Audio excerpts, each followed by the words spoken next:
ભાજપના નેતા અને પ્રવક્તાને તમે અવારનવાર ટીવીમાં જોતા હશો અને તે ભારતીય જનતા પાર્ટીની વાતો જોરથી બૂમો પાડીને મૂકતા હોય છે, પરંતુ આ જ નેતાએ એવું બાફ્યું છે કે અત્યારે તે મુશ્કેલીમાં મુકાયા છે। તેમણે ભગવાન જગન્નાથને જ નરેન્દ્ર મોદીના ભક્ત બતાવ્યા છે। આ મામલે ખૂબ વિવાદ પણ ઊભો થયો છે। વૈષ્ણવજન તો તેને કહીએ જે પીડ પરાઈ જાનાને રે। નમસ્કાર, આપ જોઈ રહ્યા છો નવજીવન ન્યૂઝ અને હું છું આપની સાથે તોફિક ગાંચી। અત્યારે લોકસભાની ચૂંટણી ચાલી રહી છે અને 5 તબક્કાનું મતદાન પૂરું થઈ ચૂક્યું છે। નરેન્દ્ર મોદીને ભગવાન બનાવનારા તેના ઘણા અંધભક્તો પડ્યા છે। તેવામાં વધુ એક અંધભક્ત જોડાયા છે જેનું નામ છે સંબિત પાત્રા। સંબિત પાત્રા ઓડિશામાં પૂરી લોકસભાના ઉમેદવાર છે અને તે પોતાનો પ્રચાર કરી રહ્યા હતા। તે દરમિયાન તે ભાન ભૂલ્યા અને તેમણે ભગવાન જગન્નાથને જ નરેન્દ્ર મોદીના ભક્ત બતાવ્યા છે। એક ઉડિયા ભાષામાં તે વાત કરી રહ્યા હતા। તે દરમિયાન ઉડિયામાં તેમણે આ વાત કહી છે। આ ભાષા ઉડિયા છે, પરંતુ અમે આ વિડીયો આપને બતાવી રહ્યા છે, તે આપ જુઓ। मोदी को देखा लक्षाधि लक्ष लोक आसछंती। मोदी भक्त जगन्नाथ आमे सब होचु मोदी परिवारजन। તેમના આ નિવેદન બાદ ત્યાંના મુખ્યમંત્રી છે પટનાયક, તેમણે પણ નિવેદન આપ્યું છે અને આ ઘટનાને વખોડી પણ છે। સાથે કોંગ્રેસ પાર્ટીએ પણ તેમનો આ વિડીયો છે તે તેમના ટ્વિટર હેન્ડલ પર મૂક્યો છે અને તેમણે પણ તંજ કસ્યા છે। निकालिए, हिम्मत दिखाइए और भक्तों की जो आस्था है उसमें उसका सम्मान करते हुए संबित पात्रा को आप पार्टी से बाहर निकालिए और नरेंद्र मोदी जी को खुद को इस पूरी दुनिया में भगवान जगन्नाथ के जितने भी भक्त हैं, करोड़ों भक्त हैं, अमेरिका में भी हैं, कनाडा में भी हैं, ऑस्ट्रेलिया, सब जगह है। मैं जहां जाता हूं वहां जय जगन्नाथ की बात सुनता हूं। उन सबसे प्रधानमंत्री नरेंद्र मोदी को आज 24 घंटे में माफी मांग लेनी चाहिए।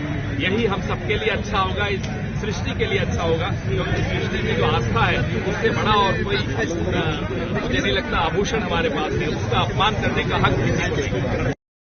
આ મામલે વિવાદ વધુ વકર્યો અને સંબિત પાત્રા પોતે ઠંડા પડ્યા અને તેમણે એક ખાનગી ન્યૂઝ ચેનલ છે તેને ઇન્ટરવ્યૂ આપ્યો અને તેઓએ કહ્યું છે કે તેમનાથી આ બોલવામાં ભૂલ થઈ છે અને આ માટે તે માફી પણ માંગે છે અને 3 દિવસ તે ઉપવાસ પણ કરશે। સંબિત પાત્રાએ જે અંધભક્તિમાં બોલ્યા છે ત્યારબાદ જે માફી માંગી છે તે પણ આપ સાંભળી લો। शेष में जब एक चैनल ने बाइट लिया, बहुत भीड़ थी उस समय, बहुत धूप भी थी, गर्मी भी थी, बहुत शोरगुल भी था। अनजाने में बाइट देते समय मैंने उसका उल्टा कह दिया कि मोदी जी के भक्त महाप्रभु हैं। ऐसा कभी संभव नहीं हो सकता है। कोई व्यक्ति अपने सही हालत में ऐसा कभी कह भी नहीं सकता है कि किसी मनुष्य के भक्त भगवान होंगे। तो अनजाने में ये त्रुटि हुई है।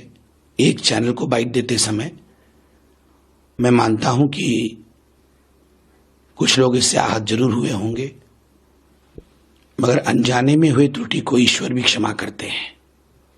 मेरी मनसा बिल्कुल वो नहीं थी, मगर फिर भी चूंकि महाप्रभु हम सब उड़िया वासियों के लिए और केवल उड़ीसा के लिए नहीं, मैं तो खुद उनका भक्त हूं, पूरे भारतवर्ष और विश्व के लिए वो सबसे बड़े देवता हैं। तो स्वाभाविक रूप से मुझे लगता है अनजाने में हुए एक स्लिप ऑफ टंग के लिए भी मुझे महाप्रभु जी से क्षमा याचना करनी चाहिए और मैंने निर्णय लिया है कि मैं उसके लिए હવે આ મામલે વિવાદ વકરી રહ્યો છે અને આવનારા સમયમાં વિવાદ ક્યાં પહોંચે છે અને રાજકીય રીતે ઓડિશામાં ભારતીય જનતા પાર્ટીને નફો થાય છે કે નુકસાન થાય છે તે પણ જોવાનું રહેશે। નમસ્કાર। વૈષ્ણવજન તો તેને કહીએ જે પીડ પરા